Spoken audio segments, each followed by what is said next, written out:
നിലമ്പൂരിലേക്ക് അടുത്ത നാടകവണ്ടി ഉടൻ എത്തുമത്രേ. മാധ്യമങ്ങൾ വലിയ ആഘോഷത്തോടു കൂടി റിപ്പോർട്ട് ചെയ്യുകയാണ്.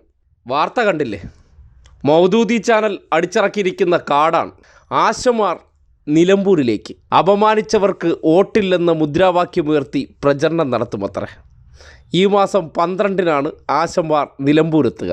കാര്യം, തിരഞ്ഞെടുപ്പ് ഏറ്റവും അടുത്തടുത്ത് വരുന്ന ദിവസങ്ങളിലെ നാടക നടിമാരെ ഇറക്കിയിട്ട് കാര്യമുള്ളൂ. അതിന് മുന്നേ എങ്ങാനും വന്നാൽ ആൾക്കാർ മറന്നുപോയാലോ? അതുകൊണ്ട് ലേറ്റായി വന്നാൽ മതി, എന്നാലേ നമുക്ക് അവസാന സമയത്ത് ആൾക്കാരെ കൂടുതൽ ബുദ്ധിമുട്ടിക്കാൻ പറ്റൂ അത്രേ. എന്തേ വരാൻ വൈകിയെന്നാണ് ആലോചിച്ചുകൊണ്ടിരിക്കുന്നത്. ഇതൊന്നും ആരും പ്രതീക്ഷിക്കാത്തതല്ലോ.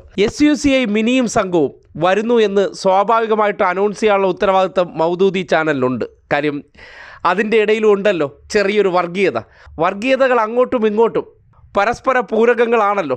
ഒരാളെ സംബന്ധിക്കുന്നിടത്തോളം ആ വരവ് വാർത്താ കച്ചവടത്തിലൂടെ പൈസ ഉണ്ടാക്കാം. മറ്റേ വർഗീയതയെ സംബന്ധിക്കുന്നിടത്തോളം അവർക്ക് മൈലേജ് ഉണ്ടാക്കാൻ ഞങ്ങളുടെ ചാനൽ നിങ്ങൾക്ക് ക്യാമറകളെ വിട്ടുതരും. എന്തായാലും രാഷ്ട്രീയം പറയാൻ പാടുപെടുന്നവർ നിലമ്പൂരിലേക്ക് പല നാടക നടിമാരെ ഇറക്കേണ്ടി വരും. കാര്യം, സെക്രട്ടറിയുടെ ഫ്രണ്ടിൽ സമരം ചെയ്ത് ഇപ്പോൾ അഡ്രസ്സ് പോലും നഷ്ടപ്പെട്ട അവസ്ഥയിലെത്തിയപ്പോൾ ഒരു ഉപതെരഞ്ഞെടുപ്പുണ്ട്. വീണ്ടും സതീശനും സംഘവും കുറച്ച് പണം സ്പോൺസർ ചെയ്തപ്പോൾ